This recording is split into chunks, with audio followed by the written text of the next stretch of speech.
great power from Australia. The backs join again. It's a 10-man Mauls. The red jersey swarm. I think Cheslin Colby might be having a word for that pass.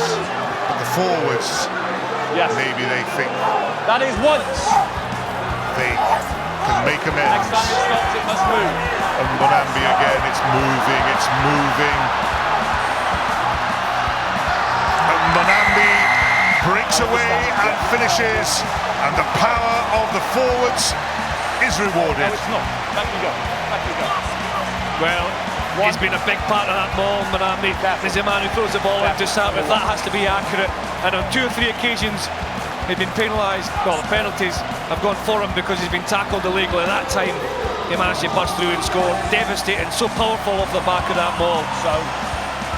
And he gets his score. There he is, tucked in at the back of the ball, always in control, looking after possession. And when he sniffs the line, he realises there's no defenders there. He can drive low and hard and get South Africa's second try. Both benches no, Cam. Well, Malcolm Marx Both benches no. sits on the bench because MBONAMBI has earned the right to be in the starting 15, and that's why. Argentina famed for their catch and drive so close to the line. They maybe have stood off the last one. Taken by Teddy. They can't stop this one. Matera.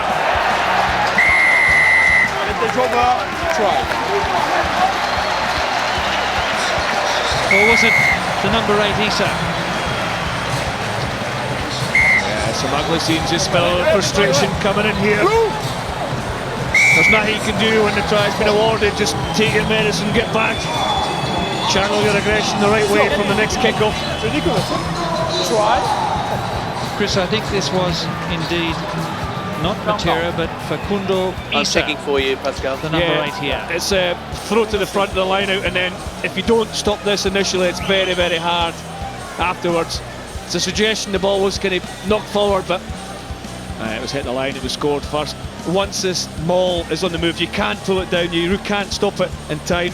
Just push and shove. And there's a try there, a great shot with the try being scored, and afterwards, as Issa celebrates, well, there's a bit of frustration from the Namibians. Decides to take on the Fijians and holds on to possession well. Ribeiro looking to go himself, Menel, and he's found a huge gap. Sela coming back and really going for it.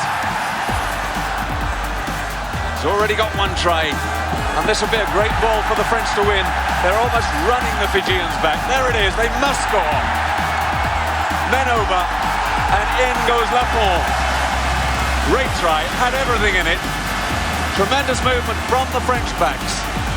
Tremendous power from the French forwards, all there in support. And eventually, when they moved it again, there just weren't enough defenders left. Started with a good move out to the right, and then this great run back through the middle by Sela. And look at that drive from the French forwards. As they were stopped, the ball beautifully released. And it was never, ever going to be anything else but a try from that moment. And Rob Horn at the front of the line out again. I think they're going to put him at the back of the maul in case it breaks down, hoping he can peel off. Fiji not even attempting to counter the Australian throw. Pocock's got it again, looking for number 2! And they are making mincemeat of the Fijian lineout. David Pocock scored 2 hat-tricks in this manner in Super 15 for the ACT Brumbies. Well, Rob Horn wasn't getting the ball back off him there, but great power from Australia. You can see Michael Cheika, that will really please him here. Fardy winning the line out. There's only 4 Fijian forwards in against him, 4 standing off, and then when that goes and takes the momentum forward, they're joining much too late. Too easy for Australia. Good setup here, ball 1, good body position. Initially get a drive back, but that momentum forward, easy score for Pocock. Well, shades of the old All Black forward packs, back in the 50s and 60s. Khalifi penalised this time. Mr. Tele should have been penalised last time. Maul set there. Joe Launchbury involved, the man from Wasps. Scored one try here, read through. Vunipola driving for the line. It's England. Five out. The red jersey swarm. The Roses are over again. It's try number 3. And the Red Sea. It parts. And England are in again. Just no US defence here. Luke COWAN-DICKIE, the man who's grabbed the try, but once again it's well orchestrated. The line-out throw is good, the take is good, the setup of the maul is powerful and strong, the body position is good. There's no USA defence to this. It's just splinter, they're all around the side here. There's 2 or 3 guys on the wrong side. There's not one, well, there's now 2 or 3 USA players trying to get in at the back there, but ultimately not enough players, no defence, and punished. It's so hard to defend against. It's the halfback combination who are in there trying to stop it at the end. Not possible. Powerful leg drive, powerful work. Yeah, the moment they make contact with a would-be tackler, you can bet your life that they're going to be called. Look at that, 45 ruck balls won by France. That is phenomenal. And they're trundling forward again. Amazing stuff from the French. In from the side went Maxwell. He only stopped him for a moment, though. The main core of them all still driving on. They're only 5 metres short. Back it comes. La Maison chips over and through it. Dort is there for the try. Richard Dort scores again for France. Well, sensational. Dorothy can't believe it. And look to this Twickenham crowd. They're loving it. There's great forward play. Wonderful vision from La Maison. Oh, they're queuing up to score. Dort got it down, good try. Now, this is the biggest upset in World Cup history in the offing. 36-24, and certainly New Zealand have got to find something now. It's good to see, actually, and it's good to see how they'll stand up and come out of this. Thompson, they've slipped it away nicely. The backs join again. It's a 10-man maul. South Africa holding on grimly. The Japanese edge towards the posts. Can they do it? They are close. Oh yes! It looks like the skipper. Michael Leitch, what a hero! As Japan hits the lead.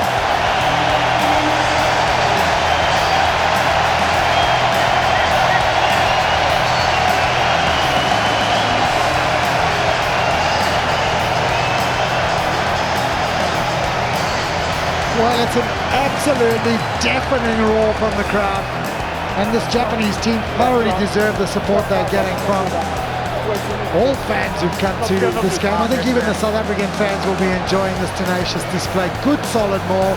You mentioned a 10-man maul, Gordon. I think it was a 13-man maul, and finally a little bit of forward progress round the corner they came. Leitch was wise enough to see where the line was. No doubt about it, he's grounded it this time. And Japan well rewarded. Eddie Jones is smiling and happy. He's got one over his old arch enemy, the Springboks. Michael Leitch, as I mentioned, he arrived in Japan as a 15-year-old, New Zealand father, Fijian mum. Lovely take. Good contact. From De Jager in the middle. There's a mile on now. He's got a step to tree. It's consummate at the moment from South Africa. It's clinical. They take a 10 with a rolling maul. Marks at the back. They'd love another penalty. Still with the box big man. They've taken it 20 now. Marks patient at the back. Still they come. Did Japan concede? They're getting closer and closer. Marks. Still going, now Marks, De Klerk, it is absolute precision, it's surgical, and it's another 5 for South Africa. Oh, it's a Springbok machine, a green machine, the pack. Just complete another power from the Springboks. Again, another line-out one clean, but just look at the control. Malcolm Marks He's the driver at the back, but the men in front just keep low body weights. He breaks. Brilliant timing from Marks. He's had a massive impact on this game, and this man, Faf De Klerk, on his shoulder, over the top. He's under the sticks. It's too powerful, KT. Oh, the structure absolutely brilliant from South Africa. That might be game, set and match. South Africa look like they're going through.